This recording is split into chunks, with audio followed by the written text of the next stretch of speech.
Ана жерде пеш болатын, балам от жаққан, содан от жанбағасын оны түрткен, тесігін көзін ашып түрткен, от лап ете қалған бетіне. Одан обороттағы қақпаға атылған. Мына жерде телевизор болатын. Осы тамда негіз шай ішетін жеріміз. Мына жерде телевизорымыз жанып кетті. Бірден мына бұрыш атылған. Мына жерде стол болатын, кесе шайнек тұрған. Мына жерде холодильнигім тұратын.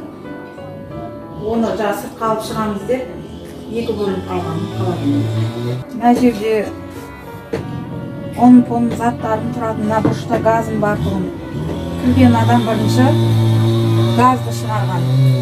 Документтерімнің біразы андай файлда тұрғандықтан, файлға бетіп жабысып, бас жақтары сарғайып, жабысып тұр, күйіңкіреп кеткен енді документтер.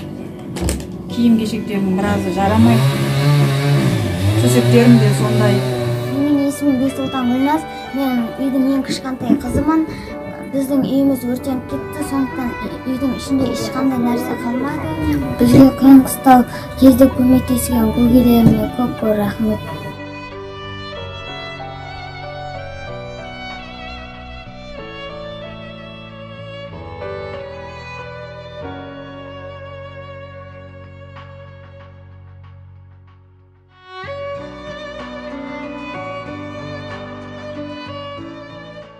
Bir-birin sıylay bilетін, bir-birin тыңдай білетін, bir-birin сіздеп тұратын, bir-birin іздеп тұратын, bir-birin қолдай алатын, bir-birin қорғай алатын, bir-birin мақтап жүретін, bir-birin жақтап жүретін қазақты көргім келеді. Жақсылық үшін жарысқан, жамандық пенен алысқан, кең байтақ мына далада тұлпарын мініп шабысқан қазақты көргім келеді.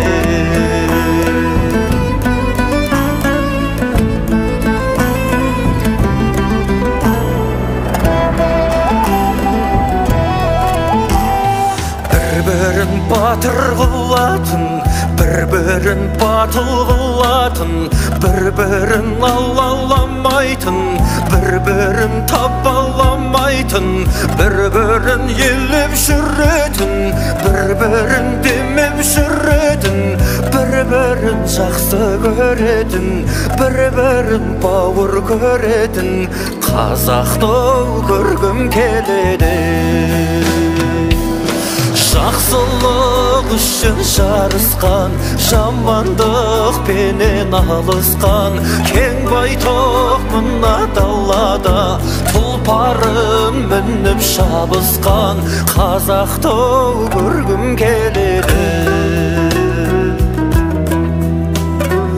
Біріңді қазақ, бірің дос, көрмесең істің бәрі бос, малыңды жауға, басыңды дауға, қор қылма қорға, татулас.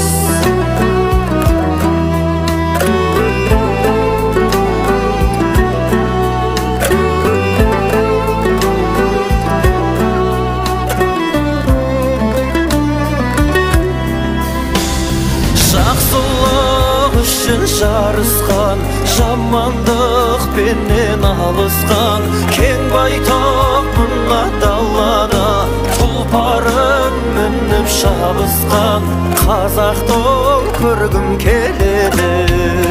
Жақсылық үшін жарысқан, жамандық пенен... Құрметті ағайындар, құрметті бауырлар, Күміскен ауылында Қайрат ініміздің кешелі табиғи апат болып үй өртеніп, бірақ Құдайға, Аллаға шүкір, бала шағасы аман.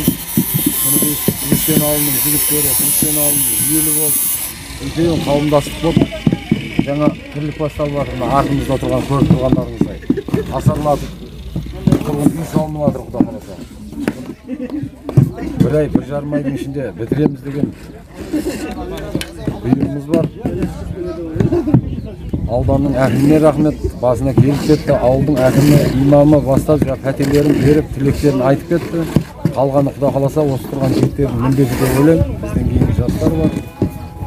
Ел болып бір үлкен ауызбіршілікпен бітіретін үлкен қозғалыс болып тұр. Құда қаласа ісімізге сәттілік берсін. Ғана кешегі осыны аман есен көріп, мынанша жүрген ағайынның ауызбіршілігіне бір сүйіспеншілікпен қарайтын бір әдемі нәрсе болып тұр.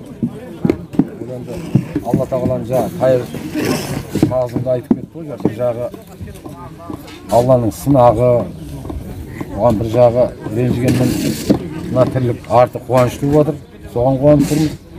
Аман есен ойымыздағыдай біте берсін. Ауызбіршілікпен өстіп ағалы, інілі жастар үлкендер болып жүре берейік. Мынау дейміз, ағайындар, мынау қайрат ініміздің мынау үй өтем жағдай осындай болды. Мынау көпшілікке рахмет, мынау елге рахмет. Бүкіл көпшілік мынау атсалысып, мынау қамды бастап кетті. Құда қаласа 70-80 бала осы жерде. Құда қаласа бас, тамақ бәрі басында.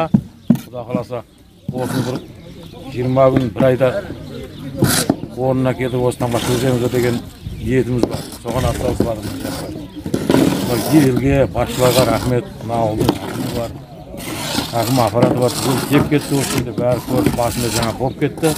Құда қаласа іске сәт енді. Құда қаласа бітіреміз деп алыңыз, бір айдың өзінде. Ал құрметті ағайын, кеше мына қайрат балғымыздың үйі өтен. Аллаға шүкір, балдар аман. Мына қыстығын ұқырауда шамалы бір Алланың сынағы келді. Мына бүгін кеше осы 3-4 күннен бері мына ауылдың азаматтары барынша атсалысып, осыған ел болып, жұрт болып, бүкіл ауыл бірлесіп, осы асар әдісімен мына қайрат бауырымызға үй салуға кірісіп кетті. Оның басында мына жерде Сейілхан ағамыз, Нұржан ағамыз, барлық жауапкершілік осы екі ағамыздың мойнында. Барлығымыз артындағы мына ерген інілері де осы кісілердің артынан бар күш-жігерімізді салып, барлығымызды атсалысамыз деген ойдамыз, атта салысып жатырмыз. Мына барлық жігіт келіп, бүгін міне 70-80 жігіт асарлатып жатырмыз. Құдай қаласа көп түкірсе көл дейді. Мына елдігімізді білдіріп жатыр. Мына бірінші қарияларымызға рахмет. Бата алып, өздері келіп барлық қариямыз баталарын беріп жатыр. Ауыл имамы, әкімдер, ел қалаушы, депутат барлығы да осының басында. Ауылдың бүкіл жасы осы жерде. Алла қаласа осындай елдік пен бірлікті көрсеткен жерде барлығы жақсы болады деп сенеміз. Әрқашанда елімізде осындай ауызбіршілік, бірлік, көпе құрмет, кішіге ізбет, қиналғанға көмек әрқашан жүре берсін. Артымызда жақсы, тәрбиелі, өнегелі осы елдің дәстүрін, асар әдіс деген бұрыннан қазақта бар нәрсе, соны білетін жастар өсе берсін.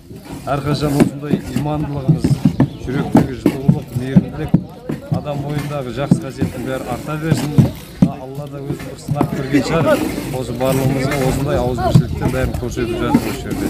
Алла қаласа осы ағаларымыз бар, атта ерген інілер, үлкен қариялар бар. Бәрі атсалысқан жерде қайрат бауырымыз көп ұзамай жақсы үйге кіреді деп сенеміз. Сол жерде қайрат бауырымыз өсіп өне берсін, балдар өсе берсін. Сол үйде өсірген балдар елді ойлайды. Осындай елдің жақсылығын көрген жігіттер жақсы азаматтар болып өсе берсін деп тілейміз.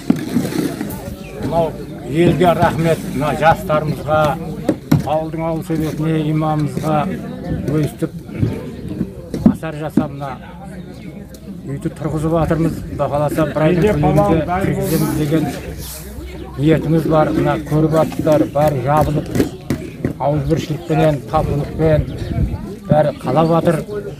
Алла не дейміз? Алла артын жақсылығын берсін, жарылқасын, бәлелесінен сақтасын.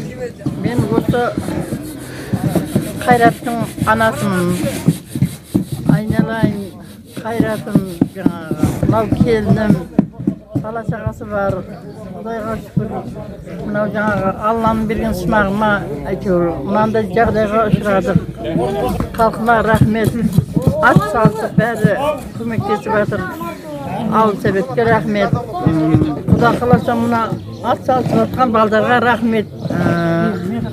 Ағайын жұртқа рахмет, еліме рахмет. ағайынға, ауылдың әкімі бар, имамы бар, ағаларымыз бар. Бәріне рахмет. Көмек беріп жатыр. Сау басында қиын жағдайға тап болдық. Мынау барлық жұмыла көтерген жүк жеңілдеп, мына ағайынға, елге, халқыма рахметімді айтамын.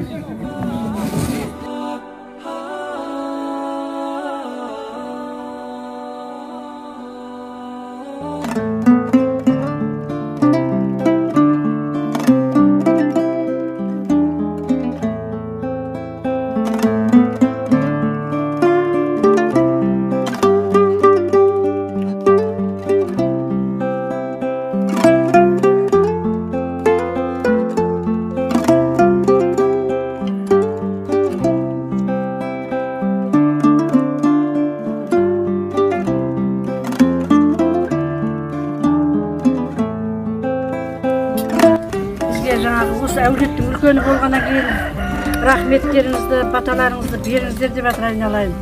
Көзі ашық, көкірегі ояу еліміздің азаматысыңдар осы Түркістеннің. Жасаған берген сендерді айналайын. Өсіңдер, өніңдер, бақытты болыңдар, тек қана бақыт тілеймін осы отырған барлықтарыңызға, үлкен кісілерге. Осы ағайынның арқасы, жаңағы ауылымыздың басшыларының арқасы, мына мектеп, жаңағы метпен күттейміз, емханалар, осы ауылымыздың азаматтары бәрі атсалысып жатыр. Үлкенді кішілі мыңда бір алғыс, одан басқа айтарымыз жоқ. Ана жаңағы айтады екен ғой, ер басына күн туса ер етікпен су ішеді деп.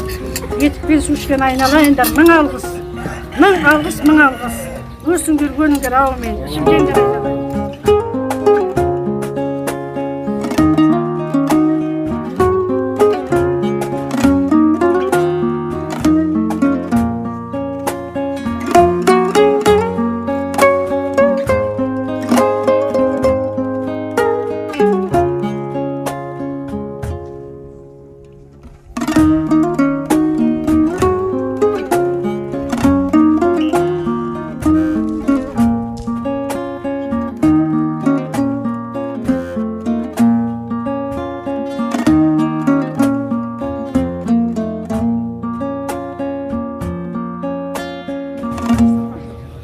Ассалаумағалейкум, қайырлы күн бүгін барша мұсылман ағайындарға және Түркістен халқына. Кешегі бір төтенше жағдай болған ауылымызда Қоңыратбаев Қайрат ағамыздың үйі төтенше жағдайда өртеніп кетіп, үйі қараусыз, жарамсыз күйінде кетті. Соған бүгін Түркістен халқы жұмыла көтеріп, жастар және үлкен ағаларымыз бар, үй салып баспана тұрғызып жатырық. Ағамызға көмек, бұл да бір Алланың сауабы дейді ғой. Сауап іске көптеу атсалысқан өте керемет дейді. Соның бірін айту бір тиді дейді, осы да мейірім шапағатымыз елге деген көрінсін, және бұл келешек жастарға үлгі болсын, және де осы үлкен ағаларымыз бастап, және ауыл әкімі Сардар ағамыз, Түркістеннің жастары ерікті, өздері ешкімнің зорлығы жоқ burada, бәріміз атсалысып, осы иман елдің басшысы Сайфназаров Тайыр ағамыз кеп, өзі кеп бастап батасын беріп, елді татулыққа шақырып атқан рахмет. Өзімде еріктімін осы жастардың несіне. Жастардың атынан барлықтарыңызға рахмет айтамыз. Осындай бейбітшілік ел көп болсын, татулық көп болсын.